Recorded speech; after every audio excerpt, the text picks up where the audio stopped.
Las opiniones expresadas en este programa son responsabilidad exclusiva de quienes las emiten y no reflejan la postura del canal del Congreso de la Ciudad de México ni de la producción.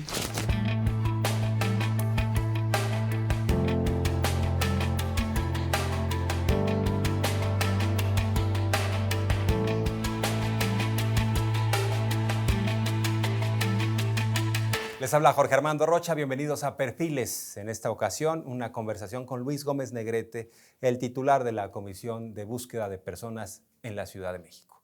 Un hombre con vocación social, un hombre humanista que se dice de izquierda y que ahora encabeza esta institución que es muy valiosa y tiene muchos datos bastante trascendentes que compartir. Pero vamos a conocer algo más de Luis Gómez Negrete. Luis Gómez Negrete es titular de la Comisión de Búsqueda de Personas de la Ciudad de México. Dentro de su trayectoria, destaca su trabajo durante 8 años en la Cruz Roja Internacional. Asimismo, fue delegado en Nigeria, en la 5ª operación humanitaria más grande del mundo, y estuvo 3 años como delegado en Colombia para el Acuerdo de Paz con la FARC, representando al Comité Internacional de la Cruz Roja. También colaboró en la Coordinación General de la Unidad de Política Criminal y de la implementación de la Fiscalía General de Justicia Capitalina, donde participó en la implementación del Plan de Política Criminal, el Programa de Persecución Penal y la Estrategia para la Búsqueda y Localización de Personas de la Ciudad de México. Gómez Negrete es experto en búsqueda de personas, investigación y derechos humanos, licenciado en Ciencias Políticas y Administración Pública por la UNAM y maestro en Derecho Internacional de los Conflictos Armados por la Geneva Academy of International Humanitarian Law Human Rights. Comisionado Luis Gómez Negrete, muchas gracias por esta conversación, gracias por estar con nosotros en Perfiles. Muchas gracias por la invitación, a la orden. Comisionado, primero hablar un tanto de tu trayectoria. Eres un hombre de causas, también tienes un perfil muy relacionado en la protección a los derechos humanos.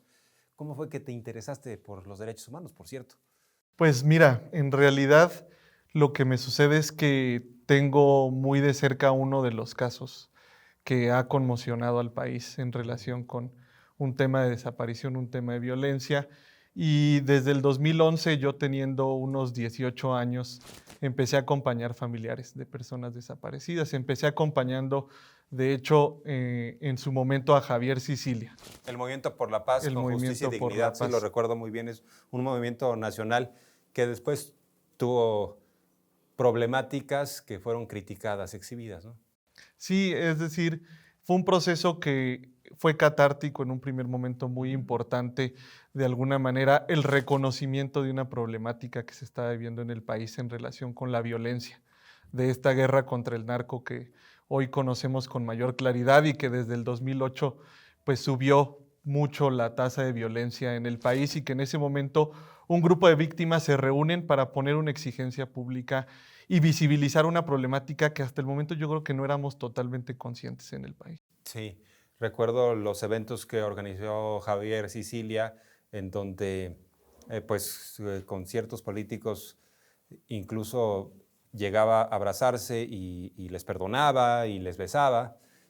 ¿Tú qué opinas de todo eso que sucedió? Nos dices, un momento climático, catártico, un movimiento que tuvo una profunda irrupción, pero ¿qué pasó con ese movimiento después? Pues yo creo que un espíritu de ese movimiento muy importante fue adoptar una posición de carácter humanitaria frente a la problemática. Un momento en el que se interpela no solamente a políticos, sino inclusive se atrevió a interpelar a criminales en relación con intentar apelar a su humanidad, a su conciencia, para poder dar un sentido humano a la problemática que se estaba viviendo. Entonces yo creo que ese proceso es fundamental y que pues hoy en día ha permeado las instituciones públicas de este país y creo que es algo que hay que destacar, ese carácter humanitario. ¿Y qué pasó con tu perfil, con tu trayectoria? ¿Cómo fue que sigues avanzando en esta causa social y terminas siendo comisionado, que termina siendo parte de una institución fundamental que intenta solucionar una problemática, ¿no? Pues en realidad estamos de alguna manera cumpliendo un proyecto en términos de un compromiso social frente a esta problemática desde el 2011 y en ese momento no teníamos ningún referente en relación a qué hacer frente a una desaparición. Buscábamos diferentes instancias fuera del país intentando voltear a ver otras realidades y hemos ido construyendo un camino largo que, si podemos trazar una trayectoria, nos lleva a que hoy en día tengamos este tipo de instituciones con las que soñábamos en ese momento, y que son estas instituciones las que creemos nos pueden dar solución frente a la problemática de los desaparecidos. Y yo muy particularmente impulsé desde el movimiento social el que pudiera posicionarse esta temática, el poder tener recursos y una respuesta estatal frente a ello. Y me di cuenta en un momento, yo creo que clave en relación con esta problemática, que necesitábamos una experticia técnica para resolver los problemas. No era un tema de voluntad política en algún sentido, otro sí, por supuesto, pero además del tema de voluntad política, necesitábamos saber cómo resolver las problemáticas que teníamos frente a la desaparición. Agotamos instancias de diálogo en ese momento como Movimiento por la Paz y nos dimos cuenta que en las instancias de diálogo no podíamos resolver ni siquiera uno de los casos. Es decir, que por más que en ese momento se nos decía de parte del presidente mismo, Calderón en su momento, vamos a resolver tal o cual caso, no lo resolvían.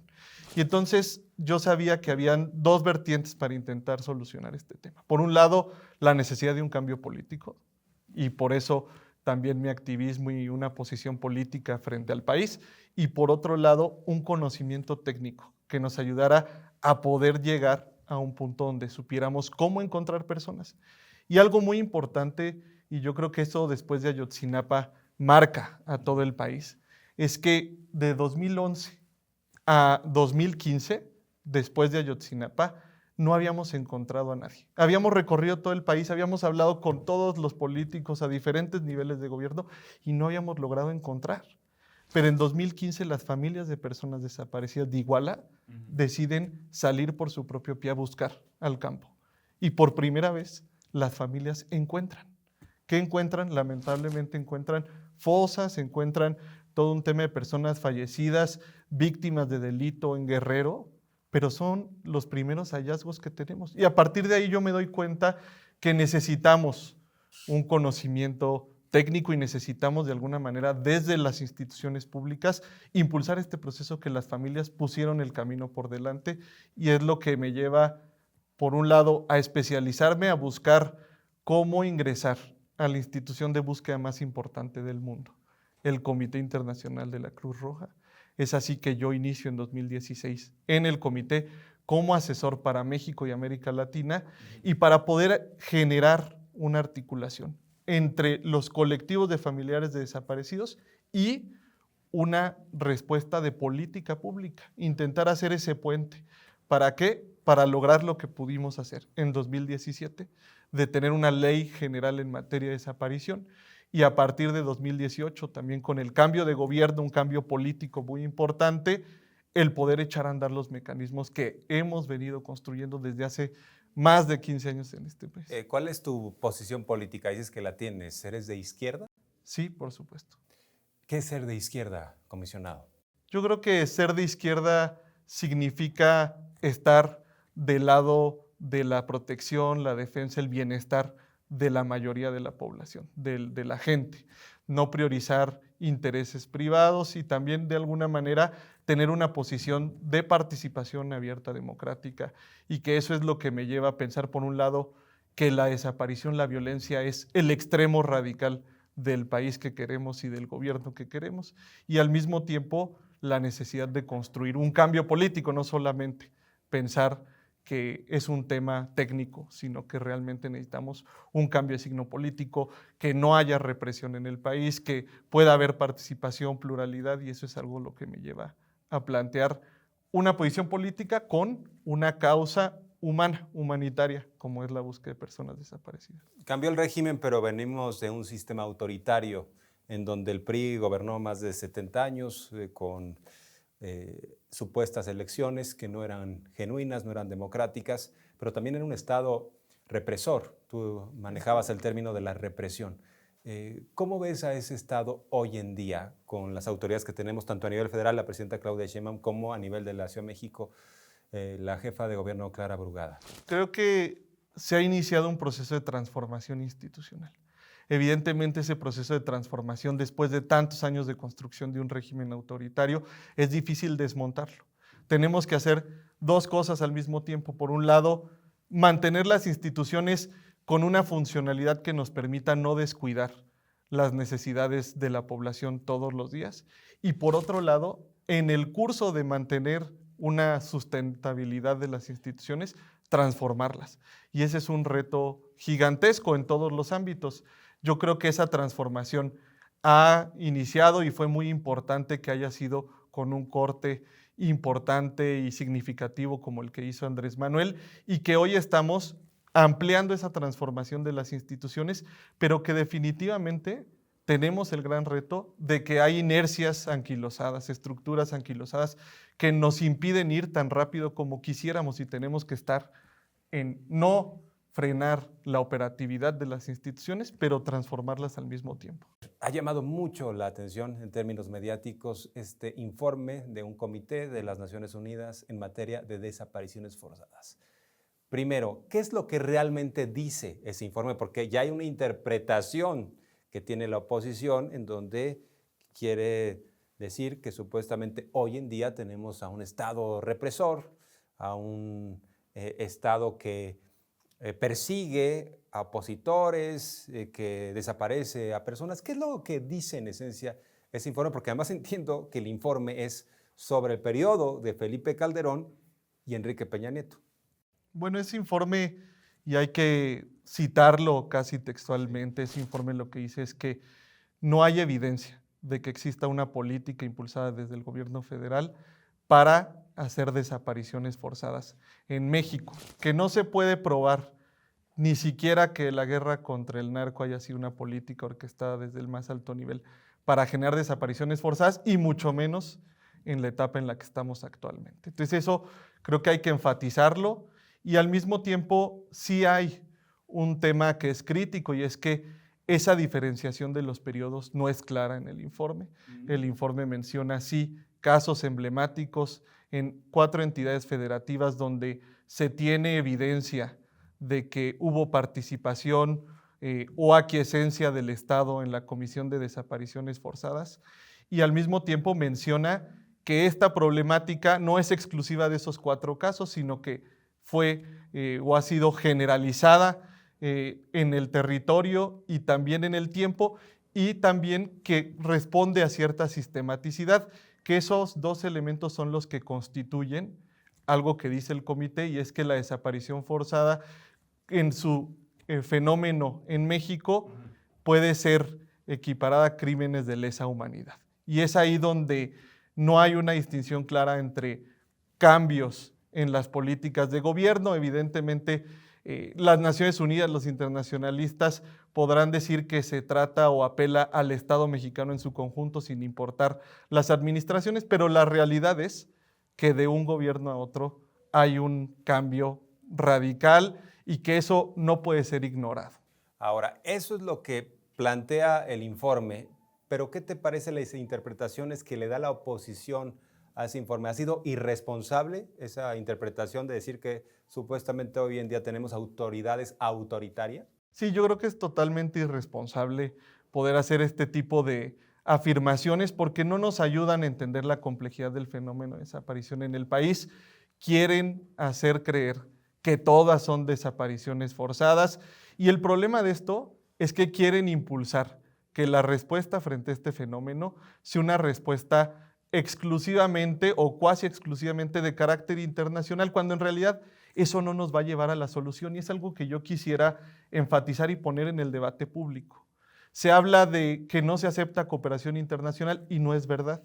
El presidente Andrés Manuel López Obrador, durante su mandato, el Senado ratificó el protocolo facultativo del comité, que permitió que el comité viniera a México, revisara los casos, construyó el registro que permitió que el comité identificara las estadísticas en relación con la problemática. Se han tenido diálogos. Yo mismo recibí al hoy presidente del comité en el gabinete de búsqueda de la Ciudad de México, y tuvimos una discusión técnica en relación con los procesos que estamos impulsando en la ciudad. Y no fue una reunión donde se tomara en cuenta como si no estuviéramos haciendo nada. Al contrario, creo que fue una reunión muy positiva, fue una reunión informal, no en el marco de una visita del comité, pero por ejemplo el mismo presidente del comité estuvo aquí sentado con nosotros, con la fiscal, el secretario de gobierno y con mi persona discutiendo la agenda de trabajo de la Ciudad de México, y fue algo recibido muy positivamente por las Naciones Unidas. ¿Dirías que hoy las instituciones del Estado mexicano, eso incluye las federales, las locales, las instituciones de la Ciudad de México, no desaparecen personas, sino por el contrario, están buscando a las personas desaparecidas? Definitivamente, como Estado mexicano, hemos respondido muy tarde frente a la problemática de las desapariciones. ¿Por qué muy tarde? Porque este fenómeno empezó en su última etapa, esta etapa que es conocida como la guerra contra el narco, empezó a incrementarse desde el 2008 de manera significativa. Y no fue hasta el 2018 que se empezaron a implementar medidas contundentes frente a este fenómeno. Entonces, evidentemente, hay un rezago en la respuesta del Estado mexicano. Pero por el hecho de que el Estado haya respondido en 2018, visibilizando la problemática, reconociéndola, creando un registro, creando las instituciones públicas que nos van a dar respuesta frente a la problemática, no significa que sea responsabilidad de este periodo, pero sí es el periodo donde muy valientemente se reconoce, se enfrenta y se empiezan a tomar medidas. Y yo creo que hay una problemática aquí y eso le va a pegar al comité a nivel internacional. Somos el 6º país de América en haber ratificado este protocolo facultativo y el número 22 del mundo. ¿Qué mensaje le da el comité a los países que no han ratificado? Les da el mensaje de que México, en una posición cooperativa, hoy en día está siendo utilizado el comité y su informe para hacer una afrenta política por parte de la oposición. ¿Qué mensaje le da a los otros países?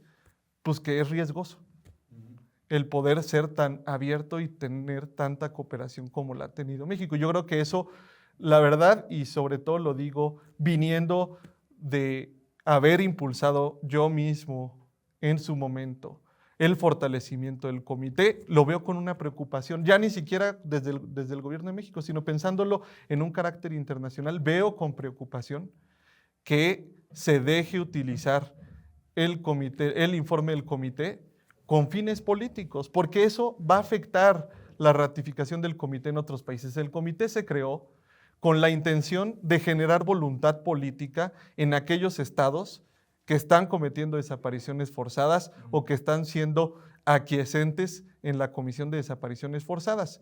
En México tenemos claridad de que el gobierno en turno tiene una voluntad de erradicar la desaparición forzada, de tomar medidas, y entonces el comité de alguna manera se queda sin herramientas porque la voluntad ya la tenemos aquí. No necesita México una presión internacional para atender la desaparición con contundencia. Y un ejemplo de eso es la Ciudad de México, por ejemplo. Estamos impulsando una agenda de búsqueda de personas sin precedentes y diría que excede en ciertos ámbitos los estándares internacionales de la búsqueda. No necesitamos que vengan de otras partes de afuera a decirnos México toma acciones, no, estamos tomando acciones, inclusive estamos tomando acciones y que yo quisiera poderlo debatir, que superan estándares internacionales y que además, si lo comparamos con los mecanismos que ha creado las Naciones Unidas para la búsqueda de personas en varios países del mundo, en contextos muy conflictivos, en México tenemos uno de los mecanismos más fuertes. Sí. Quisiera más adelante ampliar lo que está pasando en la Ciudad de México, lo que estás haciendo en particular, pero a propósito del antes y el después, creo que un caso que demuestra claramente que hay una diferencia es el caso Ayotzinapa, porque en los tiempos de Peña Nieto dijeron ya nos cansamos, ya hay una verdad histórica, ya cada quien para su casa, esto está resuelto, le dieron carpetazo al asunto y en el sexenio de Andrés Manuel López Obrador se reabre el caso y pues destacar que incluso el Procurador General de la República, que estuvo a cargo de esa investigación, Jesús Murillo Caram, terminó en prisión y uno de sus subalternos está todavía prófugo de la justicia en Israel. O sea, sí cambiaron las cosas, incluso algunos militares fueron a dar a prisión. No se ha resuelto del todo el tema de Ayotzinapa, pero sí también demuestra que cambió la voluntad del Estado mexicano respecto a estos asuntos, ¿no? Definitivamente, yo creo que hay un cambio de voluntad y como le decía en la cápsula anterior, hay un reto, hay un cambio de voluntad y eso es muy importante, pero hay un reto y es las estructuras anquilosadas que nos están impidiendo llevar a cabo los procesos de transformación tan rápidos y tan contundentes como nosotros quisiéramos. Y eso es algo que en el caso de Ayotzinapa pues también lo tenemos, que no los hemos encontrado. Yo creo que es muy importante reconocer que no se deben de parar ningunos esfuerzos hasta encontrarles y poder esclarecer la verdad. Hay un cambio en el signo político, lo hay, y creo que eso es también fundamental para abrir la posibilidad a la solución de un caso como el de Ayotzinapa. Luis Gómez Negrete, ¿qué está pasando en específico en la Ciudad de México respecto a las personas desaparecidas? ¿Qué es lo que está haciendo esta comisión que presides? Pues mira, no es solamente un esfuerzo de la comisión, creo que algo muy importante y que la jefa de gobierno ha sido muy acertada. Ella, desde sus primeros momentos del mandato, reconoció que una persona desaparecida en la ciudad es una gran prioridad para el gobierno de la Ciudad de México y creó un gabinete del más alto nivel para asegurar la coordinación interinstitucional y responder frente a la desaparición con todos los esfuerzos del gobierno de la ciudad. Creó este gabinete de búsqueda de personas desaparecidas que es encabezado por la Fiscal General de Justicia de la Ciudad de México y por el Secretario de Gobierno de la Ciudad de México, es decir, los dos pilares fundamentales para asegurar que todo el mundo se coordine. Esa instancia de gabinete metropolitano es importantísima. Esa ni siquiera las recomendaciones de las Naciones Unidas llegaron a visualizar la posibilidad de tener una instancia como estas. ¿Por qué? Porque los órganos especializados, y esa es una problemática global, los órganos especializados buscan soluciones especializadas. Pero lo que tenemos aquí con el gabinete de búsqueda es una integración de toda la política pública de la ciudad frente a la desaparición. No necesitamos órganos ni excepcionales ni especializados, necesitamos articular y operar todas las instituciones públicas, no las especializadas, sino todas las sustantivas, en la búsqueda de personas desaparecidas. Y eso es un acierto del Gabinete de Búsqueda de la Ciudad, un acierto de la jefa de gobierno, y eso es lo que nos está permitiendo, por un lado, articular todo, pero también tener un diálogo con las familias de personas desaparecidas, los colectivos de la Ciudad de México, para llegar a acuerdos de qué es lo que tenemos que transformar para mejorar y que estamos dando pasos contundentes. Hoy ya tenemos resultados contundentes en esa transformación institucional, porque no solamente es voluntad política y buscar, es estar dispuesto a transformar las instituciones para que estén a la altura de las necesidades. Nos dices, tenemos un modelo efectivo para encontrar a las personas desaparecidas en la ciudad, también a nivel federal. No necesitamos que vengan de afuera para decirnos cómo, porque se está actuando y además están los protocolos hechos. Estamos básicamente ya en el cierre de la conversación. Sería útil, me parece, para la gente, sobre todo quien nos vea y diga, yo tengo una persona desaparecida, ¿qué pueden hacer? ¿Cuál es el paso a dar y cómo se le da seguimiento a cada uno de los casos? Bueno, lo importantísimo es reportar lo antes posible. Queremos tener el mayor número de reportes de personas desaparecidas, queremos combatir la cifra negra y queremos que el reporte sea inmediato. ¿En dónde se da esto? ¿En el Ministerio Público? Tenemos un centro de atención integral para la búsqueda de personas que está en Niños Héroes 102 en la colonia Doctores, donde queremos que cualquier persona que no encuentre a su ser querido acuda con nosotros y nosotros garantizamos una respuesta integral. Fiscalía, Comisión de Búsqueda, Secretaría de Seguridad, estamos en el mismo lugar. ¿Para qué? Para que haya una sola ventanilla de atención y que en esa sola ventanilla detonemos todas las acciones con todos los recursos de la ciudad para encontrar a sus seres queridos. Ese es el mensaje, que puedan llamar por teléfono a Locatel 56 58 11 11, que pueda ahí adelantar su reporte y que si no se localicen lo inmediato, acudan al centro de atención integral, porque ahí tenemos todo preparado para poder responder ante cualquier situación. La mayoría de casos que estamos teniendo en la Ciudad de México quizás no responden a un delito, pero la angustia de las familias de no saber dónde está es idéntica. Los familiares de Ayotzinapa tienen la misma angustia e incertidumbre que cualquier familiar que tiene una persona extraviada, pero no vamos a saber de qué se trata el caso hasta que no la encontremos. Entonces, no hay que minimizar ninguna sensación de angustia y de no localización de sus seres queridos. Hay que reportarla de inmediato para que podamos encontrarla. En este periodo ya han tenido varios casos de éxito. Sí, del 2025. El total de reportes que recibimos en el 2025 hemos encontrado el 83% de las personas tan solo en el primer año. En las primeras 72 horas de un reporte estamos encontrando al 50% de las personas que se nos reportan. A la semana estamos encontrando al 70% de las personas. Y al cabo de varios meses, como lo es todos los casos del 2025, estamos en el 83%. Esperamos, evidentemente, y aspiramos, no podemos hacerlo de otra manera, llegar al 100%, pero estamos logrando la tasa más alta de localizaciones del país y probablemente una de las más altas del mundo. Y eso es algo que no se refleja en el debate público sobre el ámbito internacional y que estamos listos a dar ese debate. Y que no se ha comunicado lo suficientemente, pero son datos muy contundentes. Y son además una esperanza para el país. Sin duda, porque no solo son datos en abstracto, sino son una serie de colecciones de historias de vida. Muchas gracias, estimado comisionado, por esta conversación. Soy Jorge Armando Rocha. Así llegamos al final. Los espero en la siguiente emisión de Perfiles, aquí por Congreso TV.